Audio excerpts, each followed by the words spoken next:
ফিরে আসলাম আপনাদের প্রিয় অনুষ্ঠান জীবনের গল্প নিয়ে। আমাদের ক্যামেরার সামনে আছে এক অসহায় মেয়ে। তার কাছ থেকে জানতে চাই তার জীবনের গল্প। আপু, আসসালামু আলাইকুম, কেমন আছো? ওয়ালাইকুম আসসালাম। ভালো আছি। আপনারা কেমন আছেন ভাইয়া? আলহামদুলিল্লাহ, ভালো আছি। আপু, তোমার নাম কি? আমার নাম আশা। তোমার নাম আশা। তোমার জন্মস্থান কোথায়? বগুড়া জিগাতলি গ্রাম। বগুড়া জিগাতলি গ্রাম। তোমার ফ্যামিলিতে কে কে আছে? শুধু মা আছে আর একটা বোন, বাবা মারা গেছে। তোমার বাবা মারা গেছে, তোমার মা, তুমি আর তোমার বোন। হ্যাঁ। আচ্ছা, তোমার মা কি করে? পরের বাড়ি কাজ করে দুইটা বোনকে মানুষ করছে। আচ্ছা। এভাবে চলতেছে। আচ্ছা, তোমার কি বিয়ে শাদী হয়েছিল? বিয়ে হয়েছিল, স্বামী হচ্ছে নেশাখোর, মদ গাঁজা খায়, মারধর করে। তো বর্তমানে আমার মায়ের ঘরে ফেলে রেখে চলে গেছে। সে ডিভোর্স দিয়ে দিছে। ডিভোর্স দিয়ে দিয়েছে? জি। এই জন্য আমাদের ক্যামেরার সামনে আসছো একজন ভালো মনের মানুষ পাওয়ার জন্য। এজন্যই আপনাদের ক্যামেরার সামনে আসা, যাতে আমি একটু ভালো মনের মতো মানুষ চাই। হ্যাঁ, ওরকম কাউকে পেলে আর কি জীবন সাথী বানাতে চাই। জীবন সাথী বানাতে হবে। অর্থাৎ তোমার মা পরের বাড়ি কাজ করে, তোমারও বিয়ে দিছিল, হ্যাঁ। বিয়ে দিছিল যে মেয়ে সুখে শান্তিতে থাকবো, কিন্তু তার হইলো না। তুমি তার এই অসহায় মায়ের ঘাড়ে এখন পড়ে গেছো। তারপরে একটা বোন আছে, তারও বিয়ে শাদী দিতে হবে। হ্যাঁ, এখন অনেকটা কষ্টে আছো। অনেক কষ্টে তাই আছি তুমি ভাইয়া। চাচ্ছ যে আমাদের ক্যামেরার সামনে এই জন্য আসছো, কেউ যদি কোনো দয়াবান ব্যক্তি তোমাকে বিয়ে শাদী করে, তাহলে অন্তত তোমার মা একটু হলে মুক্তি পায়। এই তাই তো? জন্যই আমার আশা আপনাদের সামনে।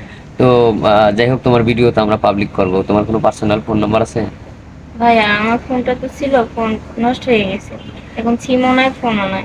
নষ্ট হয়ে গেছে, সিমনের ফোনে? না। তো ঠিক আছে, তোমার ভিডিও আমরা পাবলিক করতেছি। যদি কোনো দয়াবান ব্যক্তি কেউ থেকে থাকে, যদি তোমাকে বিয়ে শাদী করতে চায়, তাহলে অবশ্যই আমরা তোমাকে জানাবো। তো সুপ্রিয় দর্শক, শুনলেন, মেয়েটার কোনো পার্সোনাল ফোন নাম্বার নাই, খুবই অসহায়, বাবা নাই, মা আছে, মা পরের বাড়ি কাজ করে, এখনো একটা ছোট বোনের বিয়ে হয় নাই। অনেকটা কষ্টে মানুষ, কতটা কষ্টে পড়লে আসলে এভাবে, মানে তার গল্প এভাবে সে ক্যামেরার সামনে বলে।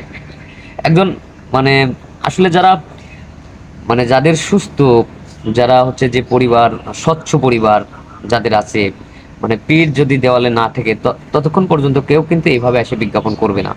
আসলে মানুষ যখন পিঠটা দেওয়ালে ঠেকে যায়, যখন সাহায্য করার কোনো পরিস্থিতি না থাকে, তখনই কিন্তু আসলে মানুষ এরকম ভাবে ক্যামেরার সামনে আসে। তো আবারও আপু, তোমার আরেকটা প্রশ্ন করি। বলো। পড়াশোনা করছো?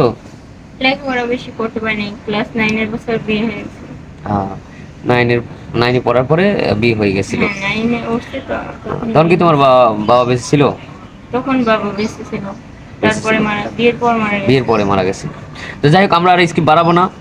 তো যদি কোনো ভাই যদি এই মেয়েটাকে পছন্দ করে থাকেন, এই অসহায় মেয়ের যদি দায়িত্ব নিতে থাকেন, তাহলে আমাদের নম্বর দেওয়া থাকবে স্ক্রিনে। কেউ অযথা ভিডিও কল দিবেন না, অডিও কল করবেন। আর সেই সাথে সবাই সুস্থ থাকবেন, ভালো থাকবেন, আল্লাহ হাফেজ।